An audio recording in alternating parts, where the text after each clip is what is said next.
Olá, amigos e amigas, Diácono Beto, Paróquia São Miguel Arcanjo, Arquidiocese de Maringá.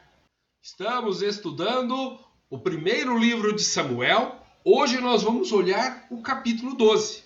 Nós vimos no capítulo 8 os perigos da monarquia. Depois nós vimos nos capítulos 9, 10 e 11 as três formas com que Saul chega à realeza. E agora, no capítulo 12, nós vamos ver a mudança na figura de Samuel. Ele deixa de ser um juiz perante o povo para ser um intermediário entre Deus e o rei. O rei está entre Deus e o povo. E Samuel, o profeta, está entre Deus e o rei. Ficando ali perto do rei para falar assim, Deus não quer isso. Para melhor entendermos os textos bíblicos, que a Trindade Santa nos ilumine, ela que é Pai e Filho e Espírito Santo. Amém. Te convido para se inscrever em nosso canal, dar o seu positivinho, fazer comentários, compartilhar com amigos e familiares.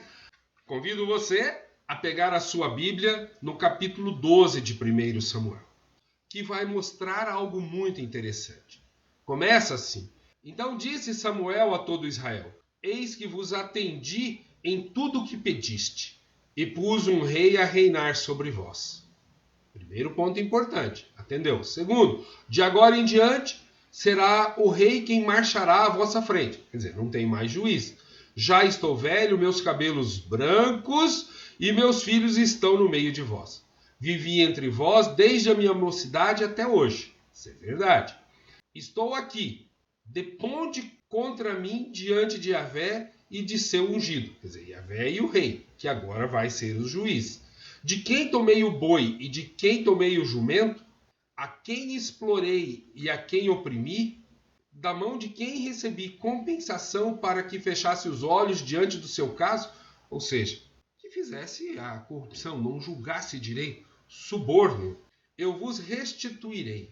Eles, porém, disseram, tu não nos explorastes nem nos oprimistes e de ninguém tirastes coisa alguma. Aqui a gente vai precisar entender. Agora é o rei quem faz isso. E o rei nem sempre vai agir com esta lisura, com esta transparência. E Samuel completa. Yahvé testemunha contra vós e o seu ungido é hoje testemunha de que nada achaste em meu poder. E o povo disse, ele é testemunha. Então Samuel disse ao povo, foi Yahvé quem suscitou Moisés e Araão, e aí vai fazer uma longa retomada da história, que sempre é importante para que a gente lembre. É como um casal que fala assim, te amo, te gosto, você lembra quando? Tá? Ou seja, essa memória que se vai fazendo e que vai dando significado, vai ressignificando as coisas. Lá no versículo 12, nós vamos ter algo importante. Apesar de tudo, quando vistes Naás, rei dos Amonitas, marchar contra vós, vós me disseste, não, é preciso que um rei reine sobre nós. No entanto, Yahvé, vosso Deus, é vosso rei. A monarquia é a substituição do reinado de Yahvé por um rei dentre o povo. Eis agora o rei que escolhestes, que pediste. Eis que Yahvé vos deu um rei. Se temerdes Yahvé e o servirdes e lhe obedecerdes, e não vos revoltardes contra as ordens de Yahvé, vós e vosso rei que reina sobre vós, vós seguireis Yahvé vosso Deus, e tudo irá bem. Olha só, Samuel no papel de profeta, falando para o povo que eles devem seguir a lei de Deus, porque o rei também tem que seguir a lei de Deus. Os direitos do rei são deveres do povo e os deveres do povo são direitos do rei. Então o rei tem direitos. Primeiro, seguir a Deus, julgar o povo e defender o povo contra os inimigos estrangeiros. Então aqui a gente vai continuar no versículo 15. Mas se não obedecerdes a Yahvé, se vos revoltardes contra as ordens de Yahvé, então a mão de Yahvé pesará sobre vós e sobre vossos pais. Aqui não é um castigo em relação às gerações futuras. É porque quando você começa a fazer coisa errada, até estancar aquilo lá, as gerações seguintes vão sofrendo. Ainda uma vez apresentai-vos e vede esta grande coisa que Yahvé realiza diante de vós. Não é agora a cega do trigo? Ou seja, a colheita? Pois bem, invocarei a Yahvé e ele fará trovejar e chover. Aqui temos que parar. Gente, durante o período de plantio, chove. Durante o período de colheita, nunca chove. Naquela terra, 6 meses chove, 6 meses não chove. E agora vai chover num período que não deveria chover. Porque o profeta clamou a Yahvé para falar assim, tá vendo? Eu e Deus temos uma proximidade. Daqui para frente eu vou falar aquilo que Deus pedir para que eu fale. Reconhecei claramente como foi grave o mal que cometestes contra Yahvé, pedindo um rei para vós. Então Samuel invocou Yahvé e ele fez que viessem trovoadas e chovesse naquele mesmo dia. E todo o povo se encheu de medo de Yahvé e de Samuel. Opa, medo de Yahvé e de Samuel, porque Samuel agora é profeta de Deus.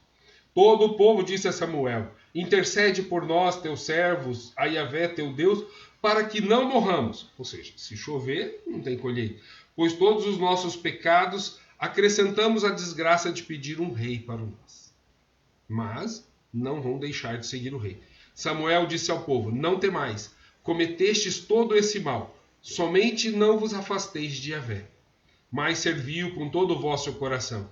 Não vos afasteis dele, pois isso seria seguir o vazio. Olha que bacana, seguir o vazio que não serve para nada e não pode libertar, pois os ídolos são vazio. Aqui, gente, é preciso parar um pouquinho. Seguir o vazio, ou seja, Deus tem substância, Deus tem conteúdo, Deus tem tudo. O resto, nada, vazio. É lindo demais essa parte. Precisa ser meditada no coração.